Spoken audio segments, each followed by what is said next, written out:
वर्ग समीकरणाची मुळे आणि सहगुणक यांच्यातील संबंध म्हणजेच relation between roots and coefficients of a quadratic equation. आतापर्यंत आपण वर्ग समीकरण बघितले. वर्ग समीकरण आपण कोणत्या कोणत्या मेथडने सॉल्व्ह करू शकतो हे पण आपण बघितलं. आता आपला नेक्स्ट टॉपिक कोणता आहे? जे आपले वर्ग समीकरण असतील म्हणजे जे आपले क्वाड्रॅटिक इक्वेशन असतील आणि त्याचे कोएफिशियंट असतील. कोएफिशियंट कोणते? बघा, हे आपलं चल आहे. कुठलं? एक्स आपलं चल आहे. त्याला जोडून आपला जो काही अंक येतोय किंवा जी काही संख्या येते आहे तिला आपण काय म्हणतो? सहगुणक किंवा कोएफिशियंट. मग हे जे आपले वर्ग समीकरण आहेत, वर्ग समीकरणाचे मुळे म्हणजे जे काही आपले शेवटी दोन फायनल सोल्युशन येतात, काहीतरी एक प्लस आणि एक मायनस येतं ना, त्याला आपण म्हणतो त्याची मुळे. ती जी येणारी आपली मुळे आहेत आणि हे जे सहगुणक आहेत त्याचे कोणते? ए, बी, सी हे काय झाले? आपल्या वर्ग समीकरणाचे सहगुणक. यांच्यामध्ये नेमका काय नातेसंबंध आहे किंवा यांच्यामध्ये नेमकं काय रिलेशन आहे ते आपल्याला बघायचं आहे. आता बघा, आपण वर्ग समीकरण जे घेतो त्याचा आपला जनरल फॉर्म कोणता आहे? बघा, हा त्याचा जनरल फॉर्म आहे.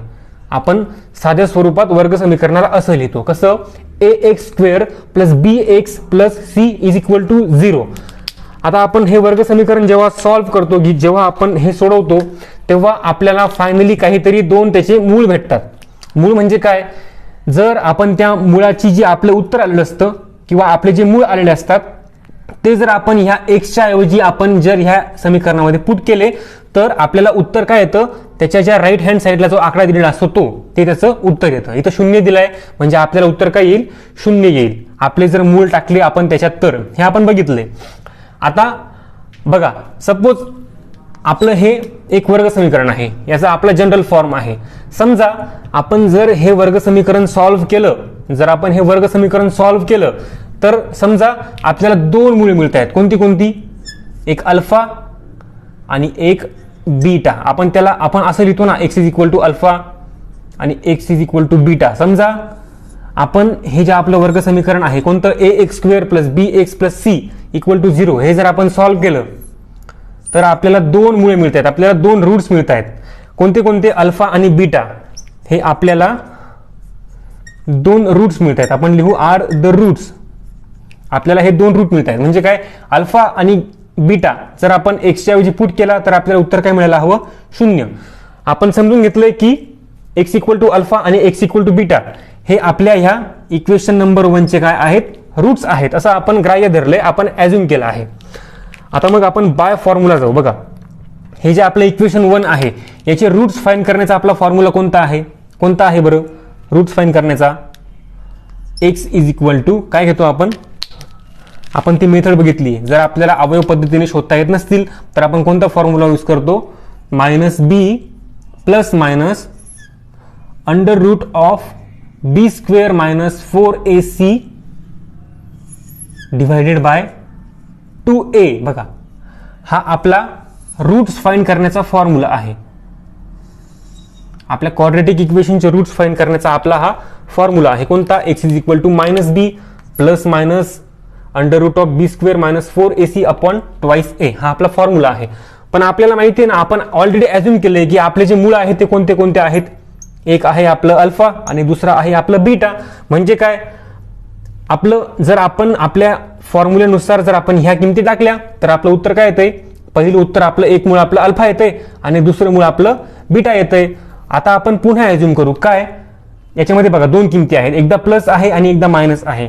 बघा, जर आपण ॲज्युम करू, ॲज्युम म्हणजे समजा. आता बघा, इथे एकदा प्लस आहे आणि इथे एकदा मायनस आहे म्हणजे हा फॉर्म्युला पण आपण याचे दोन रूट आहेत. समजा बघा, जर आपण पहिलं रूट घेतलं कुठलं? अल्फा, म्हणजे आपण याच्यामधलं पहिलं घेऊ. एकदा आपण प्लस घेऊ आणि नेक्स्ट टाइमला आपण मायनस घेऊ. बघा, समजा जर आपण हे रूट घेतलं कोणतं? मायनस बी. आपण फक्त प्लस घेतला, मायनस नाही घेतला. फक्त प्लस घेतोय आपण, मायनस नाही. Plus under root of B square minus 4ac upon 2a इतका जर आपण फॉर्म्युला घेतला तर आपलं उत्तर यांच्यापैकी कुठलं तरी एक मूळ येणार. बरोबर, जर आपण प्लस घेतला तर यांच्यापैकी एकच कुठलं तरी आपलं मूळ येणार. ते आपण मानून घेतलंय. समजा ते आपलं मूळ काय आहे? अल्फा. आपण मानून घेतलं की आपलं हे मूळ काय आहे?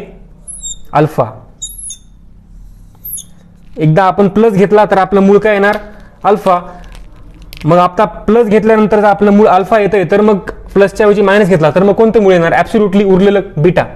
मग आपण काय लिहू परत मायनस बी. आता प्लस घेतला minus under root of B square minus 4ac upon 2a. हे जर आपण घेतलं तर आपलं मूळ काय येणार आहे आपलं सोल्युशन काय येणार आहे आपण ऑलरेडी घेतलं. एक तर अल्फा येईल किंवा बीटा येईल. मग आपण काय म्हणून घेतलं जर आपण प्लस घेतला तर आपलं काय येतं मूळ अल्फा येतं हे आपण मानून घेतलं. आणि जर आता मायनस घेतला तर आपलं मूळ काय येईल मग उरलेलं आपलं बीटा. बघा ह्या दोन गोष्टी आपण ॲज्युम केल्या. आपण जे ॲज्युम केलं आहे त्याचे दोन मूळ येत आहेत कुठले कुठले अल्फा आणि बीटा. मग एकदा जर प्लस घेतलं तर काय येतं मूळ अल्फा आणि मायनस घेतलं तर मूळ काय येतं बीटा. हे पण आपण दोन गोष्टी आपण ॲज्युम करून घेतल्या.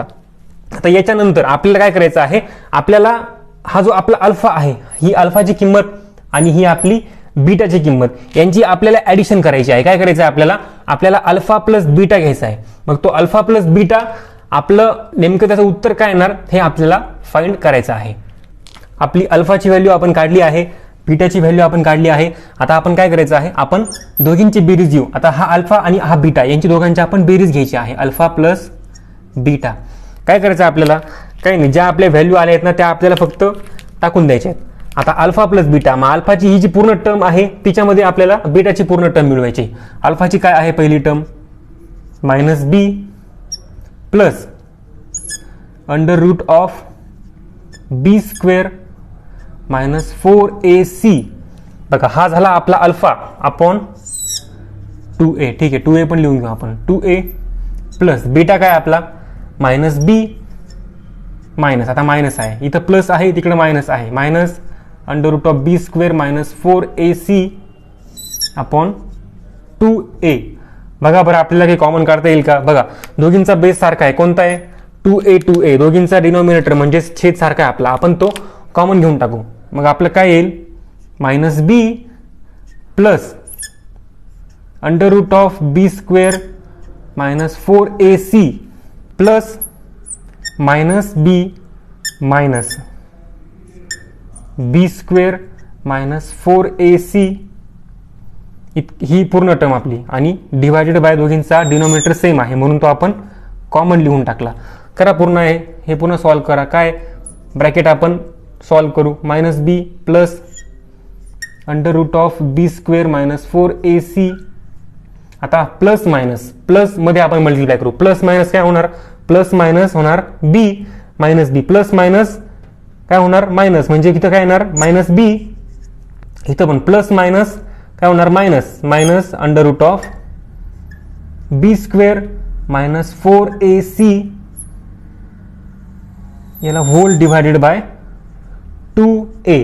आता बघा इथं तुम्हाला प्लस बी स्क्वेअर मायनस 4ac दिसतो आहे आणि इकडे minus B square minus 4ac दिसतोय. प्लस आणि मायनस एखादी टर्म समजा तुम्हाला प्लस 1 दिला आहे आणि पुढे मायनस 1 दिला आहे दोघींचे उत्तर काय येणार 0. हा आणि हा कॅन्सल होईल ना. मग तसंच ह्या दोघींचं पण काय ह्या दोघींचं प्लस आणि एक मायनस यांची ऍडिशन काय होईल 0. आपण हे डायरेक्ट कॅन्सल करून टाकू काय येणार 0 म्हणजे यांचा विषय संपला. आता कुठल्या टर्म उरल्या आपल्या बघा आता आपण उरलेल्या टर्म लिहून टाकू कोणता मायनस बी आणि मायनस बी अपॉन 2a. बघा इतकं आपलं आलं. मग सांगा मायनस बी काय येणार मायनस मायनस प्लस होईल आणि त्याचं आपण मोठ्या संख्येचं चिन्ह काय दिलेला मायनस 2b अपॉन 2a. आता बघा 2 पुन्हा आपला कॉमन आहे आपण 2 पण कॅन्सल करून टाकू. मग काय उरणार मायनस बी अपॉन ए. बघा ही आपली आली फायनल व्हॅल्यू. इथून पुढे आपण जाऊ शकत नाही म्हणजेच आपलं अल्फा प्लस बीटा याचा जनरल फॉर्म्युला किंवा याचा आपल्याला जर विचारलं सोल्युशन फाइंड करायला तर आपण कोणत्या फॉर्म्युल्याने करायचं alpha plus beta equal to minus b upon a. हे झालं आपलं फायनल जो आपला फॉर्म्युला आहे आपण अल्फा प्लस बीटा कॅल्क्युलेट करण्याचा तो आपला काय आहे मायनस बी अपॉन ए. तुम्हाला एक्झाम्पल मध्ये विचारलं अल्फा प्लस बीटाची व्हॅल्यू फाइंड करा किंवा मायनस बी अपॉन ए ची व्हॅल्यू फाइंड करा तर डायरेक्टली आपण हा फॉर्म्युला यूज करायचा. याला आपण इक्वेशन नंबर 1 म्हणू किंवा आपण याला इक्वेशन नंबर ए म्हणू फॉर्म्युला ए. अल्फा प्लस बीटाच्या आपण व्हॅल्यू बघितल्या त्याच्या किमती आपण काढल्या. आता आपण अल्फा इंटू बीटाचा विचार करू. Alpha into beta. आता आपल्याला अल्फा इंटू बीटा काढायचा आहे. अल्फा आणि बीटाच्या व्हॅल्यू आपल्याकडे ऑलरेडी आहेत. काय आपला अल्फा काय आहे आपण घेतला आहे तो -b plus √b² minus 4ac upon 2a into beta. Into beta काय आपला बीटा आहे आपला -b, एकदा प्लस एकदा मायनस. बीटा काय घेतला आहे आपण minus √b² minus 4ac upon 2a. हे कुठून आणलेत हे आपण घेतले already. Plus alpha plus beta लिहिताना आपण ते घेतलेले आहेत, त्यामुळे हे डबल लिहायची आपल्याला काय गरज नाही. मी ते एकदाच लिहितो आहे. हा आपला काय आहे, हा आपला आहे अल्फा आणि हा आपला आहे बीटा. आता बेस परत दोघांचा सेम आहे. डिनॉमिनेटर आपला त्याचा सेम आहे, छेद सेम आहे, मग तो आपण कॉमन करून घेऊ. मग काय येणार -b plus √b² minus 4ac. हे एका ब्रॅकेटमध्ये त्याला गुणिले -b minus √b² minus 4ac हे दुसऱ्या ब्रॅकेटमध्ये. आणि दोघांचा जो आपला डिनॉमिनेटर आहे, छेद आहे, तो आपला काय येणार 2a. याच्या पुढची स्टेप काय येणार, आपण शिकलोय आपण बहुपदींचा गुणाकार किंवा दोन अंकांचा गुणाकार आपण कसा करतो. हा जो पहिला अंक आहे हा या ब्रॅकेटला वाटून द्यायचा आणि त्याच्यानंतर दुसरा अंक जो आहे तो परत पुन्हा त्या ब्रॅकेटला वाटून द्यायचा. आपण आधी b देऊ. बघा b घेतला आपण, हा पहिला -b, हा -b आपण याला पूर्ण टर्मला मल्टिप्लाय करायचा. बघा -b इंटू काय -b minus √b² minus 4ac इतकं झालं. त्याच्यानंतर -b झाला, याचा विषय सोडला. पुढे काय उरलं प्लस काय ते आपलं पुढचं लिहून टाका √b² मायनस 4ac. आणि याला पुन्हा कशाने मल्टिप्लाय करायचं, ही जी उरलेली टर्म आहे आपली हिला पुन्हा हे पूर्ण ब्रॅकेट मल्टिप्लाय करायचं. अशा प्रकारे आपण बहुपदींचा गुणाकार बघितलाय. -b minus √b² minus 4ac आणि त्या सर्वांचा डिनॉमिनेटर म्हणजे आपला छेद काय आहे 2a. आता यानंतरची स्टेप काय येणार, आता आपण हे ब्रॅकेट सॉल्व्ह करायचे म्हणजे ह्या दोन संख्यांचा आपण किंवा ह्या दोन टर्म्सचा आपण गुणाकार करायचा. काय येणार मग बघा, हा -b आपण मध्ये गुणला, -b इंटू -b काय येणार minus minus plus -b into -b काय होणार तो b². बघा minus plus b into b² आणि मायनस प्लस म्हणून आपला काय आला तो b². त्याच्यानंतर मायनस हा -b आपण याच्यामध्ये मल्टिप्लाय करू -b √b² मायनस 4ac. ठीक आहे, हे आपलं इतकं झालं. आता पुन्हा प्लस ही टर्म आपल्याला यात मल्टिप्लाय करायची आहे. मग काय येणार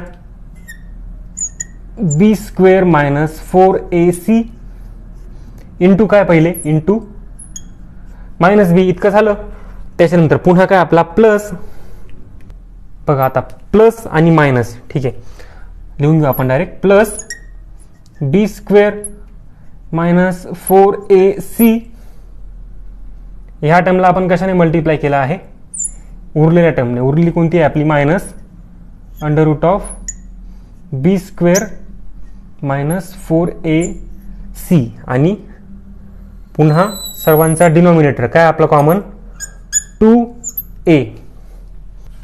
बघा या दोन्ही टर्म्सचा आपण गुणाकार करतोय म्हणजे काय, न्यूमरेटरचा गुणाकार न्यूमरेटर सोबत आणि डिनॉमिनेटरचा गुणाकार डिनॉमिनेटर सोबत. मग कसं लिहू आपण याला -b plus √b² minus 4ac. याचा आपण गुणाकार कशासोबत करणार -b अंशाचा अंशासोबत छेदाचा छेदासोबत -b minus √b² minus 4ac upon 2a into 2a. आता नेक्स्ट स्टेपमध्ये आपण यांचा गुणाकार करून टाकू. आता बहुपदींचा गुणाकार आपण कसा करतो आपल्याला माहिती. काय करतो आपण पहिली टर्म घेतो, तिचा आपण आपलं जे ब्रॅकेट आहे सेकंड त्याच्यासोबत आपण गुणाकार करतो आहे, तिला आपण पूर्ण ह्या टर्मने मल्टिप्लाय करतो. त्याच्यानंतर सेकंड टर्म घ्यायची आणि तिच्यानेही पुन्हा सेम ह्या पूर्ण टर्मला मल्टिप्लाय करायचं. मग आपण काय करू, आपण आधी बी घेऊ, या मायनस बीने आपण त्या ब्रॅकेटला मल्टिप्लाय करू. काय येणार मग, मायनस बी हा फक्त घेतोय आपण, मायनस बी एवढा फक्त, आणि याच्याने हा सोडून दिला थोड्या वेळ, याच्याने ह्या मायनस बीने ह्या पूर्ण ब्रॅकेटला आपण मल्टिप्लाय करू. Minus B minus B square minus 4ac इतकं झालं. त्याच्यानंतर पुढची टर्म काय, पुढचं आपलं काय उरलंय, याचा विषय संपला. पुढचं काय उरलंय मग आपलं, plus under root of B square minus 4ac, आणि सेम ब्रॅकेट आपलं पुढचं कोणतं आहे, minus B minus under root of B square minus 4ac इतकं झालं. 2a इंटू 2a काय होणार, बेदुने 4, आणि a इंटू a काय होणार, तो आपला a गुणिले a स्क्वेअर. बघा इतकं झाल्यानंतर काय करायचं, जे आपलं मल्टिप्लिकेशन आहे युज्युअल ते आपण करून टाकू. म्हणजे ह्या टर्मने आपण आत पूर्ण मल्टिप्लाय करायचं, आणि ह्या टर्मने पण आपण आत पूर्ण मल्टिप्लाय करायचं. बघा काय येईल, मायनस बी इंटू मायनस बी काय होणार, मायनस बी इंटू मायनस बी.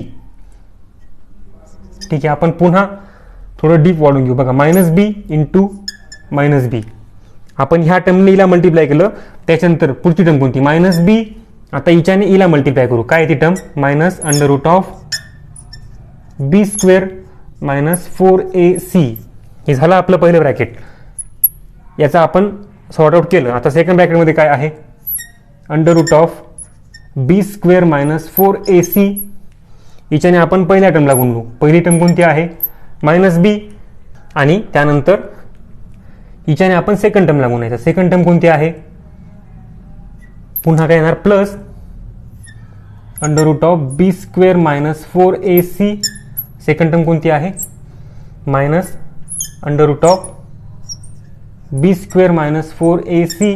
हिच्याने आधी इला गुणलं आणि नंतर हिच्याने इला गुणलं ac, आणि ह्या होल टर्मला डिवाइड कशाने केला आहे, 4a स्क्वेअरने. 4a स्क्वेअरने आपण तिला डिवाइड केलं. मग आता पुढची स्टेप काय असणार आपली, हिच्या नंतरची स्टेप, ह्या ज्या आपल्या टर्म आहेत ह्या आपण मध्ये मल्टिप्लाय करायच्या. बघा मग काय येणार, ह्या टर्म्स आपण सगळ्या मध्ये मल्टिप्लाय केल्या. बघा ही इथून आपली ही वरची स्टेप इकडे घेतो मी. काय येणार, minus B into minus B, minus minus काय होणार, मायनस मायनस होणार प्लस, आणि बी इंटू बी, बी स्क्वेअर म्हणजे प्लस बी स्क्वेअर. इतका आपल्याला प्लस बी स्क्वेअर. त्याच्यानंतर बघा मध्ये काय येणार आपलं, minus B into under root of minus B square minus 4ac. हिला कसं लिहिणार आता तुम्ही, minus B into under root of B square minus 4ac आपण डायरेक्ट लिहून टाकलं. त्यानंतर काय येणार बघा बरं, नंतर इथपर्यंत आपण आलो, मायनस बी. आता हा बघा, हा मायनस आणि हा मायनस, मायनस मायनस काय होणार, प्लस. हा मायनस आणि हा मायनस प्लस झाला, आपण तो कॉमन घेतला, आणि हा बी त्याला आपण मध्ये मल्टिप्लाय केला आहे. पुढचं इथपर्यंत झालं. मग पुढे काय आपलं, प्लस बी स्क्वेअर मायनस 4a. आता हा मायनस बी आपण पुढे घेऊ. बघा मायनस बी आपण पुढे घेतला, आणि आतमध्ये काय आहे, प्लस बी स्क्वेअर मायनस 4ac. बघा इथपर्यंत आलो. आता बघा हा मायनस बी आणि हा प्लस आणि हा मायनस काय होणार, तो प्लस आणि मायनस काय होणार, प्लस मायनस काय होणार, मायनस. मग आपण डायरेक्टली काय लिहू, आपण डायरेक्टली असं लिहू शकतो. कसं, बघा हा प्लस आणि हा मायनस, हा बी आपण पुढे घेऊ फक्त, हा प्लस आणि हा मायनस काय होणार, minus. Minus B into under root of B square minus 4ac. बघा इथपर्यंत आपलं ही टर्म पण आपण केली. आता आपली उरलेली टर्म काय आहे, प्लस काय आहे, b square minus 4ac into b under root of B square minus 4ac. इथे पुन्हा तेच आहे, प्लस गुणिले मायनस. काय येतं माहिती आहे आपल्याला, प्लस गुणिले मायनस काय येतं आपलं, प्लस गुणिले मायनस आपलं नेहमी काय येतं, मायनस. तुम्हाला मोकळं दिसतंय की ही संख्या एकच आहे. हिच्यामध्ये जर आपण ही मिळवली, म्हणजे बघा जर आपण √2 मध्ये √2 मिळवला तर आपलं उत्तर काय येणार, √2 चा स्क्वेअर म्हणजे काय, 4. बरोबर ना. मग आपण इच्यामध्ये हीच संख्या पुन्हा मिळवतोय म्हणजे काय येणार, इचा स्क्वेअर. बघा आपण लिहून घेऊ डायरेक्ट. प्लस आणि मायनस, बघा प्लस आणि मायनसचा गुणाकार आहे. प्लस मायनस काय येणार, प्लस मायनस डायरेक्टली येणार आपलं मायनस, ते आपण डायरेक्ट लिहून घेऊ मायनस. आणि आपली कुठली संख्या आहे, दोन संख्या आपल्या समान आहेत त्यांचा आपण गुणाकार करतोय म्हणजे त्यांचा काय येणार, हिचा काय येणार, वर्ग येणार. थोडक्यात आपण याला कसं लिहू शकतो, √b² - 4ac चा वर्ग. म्हणजेच काय, याच्या पुढची स्टेप काय येणार बघा, b².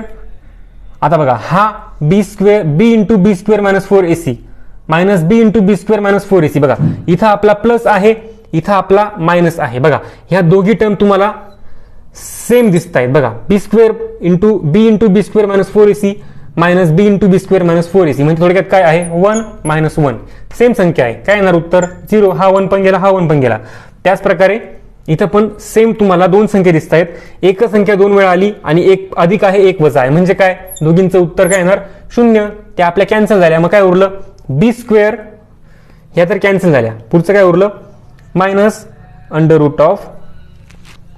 √b² - 4ac². आता बघा हा स्क्वेअर आणि हे स्क्वेअर रूट पण काय होणार, कॅन्सल होणार. म्हणजे काय उरणार फक्त, बघा कॅन्सल कसं गेलं बघा, हा √2 चा स्क्वेअर आहे आपला. मग हे √2 चा स्क्वेअर, बघा √2 चा आपण स्क्वेअर घेतला, √2 चा स्क्वेअर काय येणार, √2 चा स्क्वेअर काय येणार 4 आणि त्याला आपण रूट मध्ये घेतलं म्हणजे उत्तर काय येणार 2. म्हणजेच हा स्क्वेअर गेला आणि हा √2 गेला, उत्तर काय आपलं उरतं 2. म्हणजे त्यालाच आपण कसं लिहू शकतो, डायरेक्टली आपण हे रूट, आपण हा स्क्वेअर कॅन्सल केला आणि हा रूट कॅन्सल केला. मग काय उरणार बघा, स्क्वेअरला रूट नेहमी कॅन्सल होतं हे लक्षात ठेवा. फक्त b² - 4ac इतकं उरलं आपलं. अपॉन, बघा इथं अपॉन राहिला आपला. हा या पूर्ण टर्मला अपॉन काय आहे 4a². इथं पण काय येणार अपॉन 4a². पुन्हा बघा इथं काय b² - b², हा प्लस b², हा मायनस b². काय झाला कॅन्सल. काय उरलं मग, त्या दोन टर्म पण आपल्या कॅन्सल झाल्या. मग काय उरलं -4ac अपॉन 4a². आता आपण याला कसं लिहू शकतो बघा, a² ला आपण a × a असे लिहू, मायनस 4ac आणि 4 × a × a असं आपण लिहिलं. बघा मग हा 4a गेला, हा 4a गेला, काय उरलं -c अपॉन a. बघा फक्त a² ला मी a × a असं लिहिलंय. मग हा वरचा 4a गेला, खालचा 4a गेला. फायनली आपल्याला काय मिळालं -c अपॉन a म्हणजे अल्फा × बीटा. याचं उत्तर आपलं काय येतं, याचं फॉर्म्युला आपला काय येतो, अल्फा × बीटाचा -c अपॉन a. बघा ह्या स्टेप नंतरची आपली स्टेप कोणती असणार, आपण जो आपला मल्टिप्लायर आहे तो आपण आतमध्ये मल्टिप्लाय केला आहे. म्हणजे आपण ह्या संख्येने ह्या संख्येला आत मल्टिप्लाय केला आहे. आता बघा आपण ही एक पॉझिटिव्ह टर्म आणि ही एक निगेटिव्ह टर्म आपण कॅन्सल केली. कुठलीही पॉझिटिव्ह टर्म तिच्या निगेटिव्ह टर्म मध्ये आपण जर ऍड केली तर ती कॅन्सल होते, हे आपल्याला माहितीच आहे. मग काय उरलंय ते आपण लिहून टाकू, b² आणि हे ब्रॅकेट कॅन्सल झालं. मग उरणार काय मायनस, जे ब्रॅकेट उरले ते आपण लिहू b² - 4ac त्याचा स्क्वेअर अपॉन 4a². आता यानंतर काय असेल, यानंतर आपण हा जो निगेटिव्ह साइन आहे आपलं, हे आपण त्या ब्रॅकेटला पूर्ण आत मल्टिप्लाय करून टाकू. मग काय येणार b², आपण हा निगेटिव्ह जो आहे वजा तो आपण आत पाठवला. मग काय येणार मायनस, तो आपण रूटच्या आत पाठवला. मग काय येणार b² प्लस, आतमध्ये आपण मायनस पाठवतोय म्हणजे आत काय येणार इथं -b² - 4ac त्याचा स्क्वेअर डिवायडेड बाय आपला पुन्हा 4a². तर यानंतर बघा, यानंतर आपल्याला ही जी आपली टर्म आहे हिचा आपल्याला पूर्ण स्क्वेअर करायचा आहे. मग काय येणार b² प्लस, आता बघा हिचा स्क्वेअर आता पूर्ण होल ब्रॅकेटचा स्क्वेअर आहे म्हणजे तो ह्या टर्मचा पण स्क्वेअर आहे आणि ह्या टर्मचा पण स्क्वेअर आहे. त्याला आपण कसं लिहू शकतो,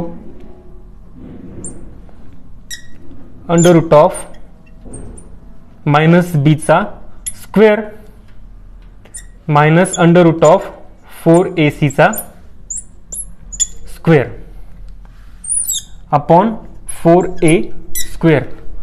बघा ह्या स्टेप नंतर आपण इकडे येतोय.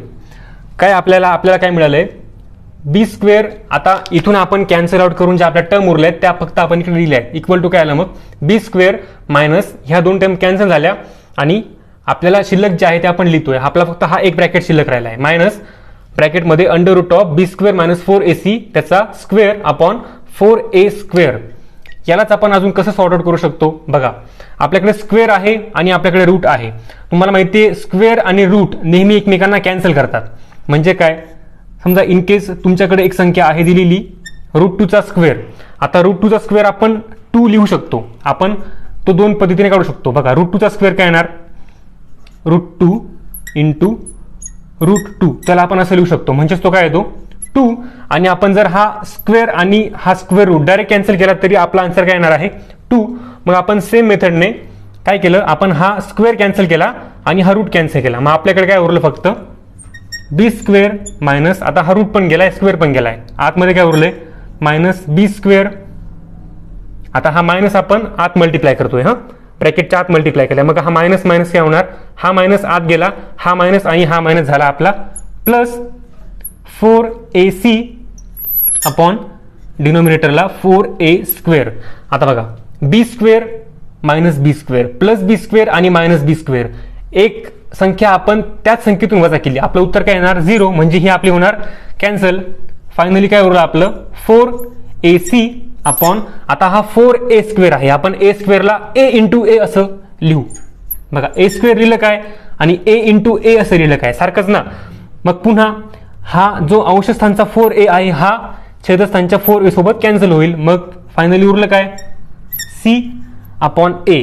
आता ही c अपॉन a म्हणजेच काय, आपण जे आपले दोन रूट्स घेतले होते अल्फा इंटू बीटा, त्यांचा आपला इन जनरल फॉर्म्युला काय आला आपला c डिवायडेड बाय a. आता तुम्हाला एक्झाम्पल मध्ये जर विचारलं की अल्फा इंटू बीटा आणि अल्फा प्लस बीटा या दोन व्हॅल्यू फाइंड करा, तर एवढी सगळी थेअरी लिहिण्यापेक्षा फक्त हे जे आपले आपण इन जनरल फॉर्म्युले डिराईव्ह केले आहेत त्यांचा यूज करायचा, त्या किमती टाकायच्या आणि आपले एक्झाम्पल्स सोडवायचे.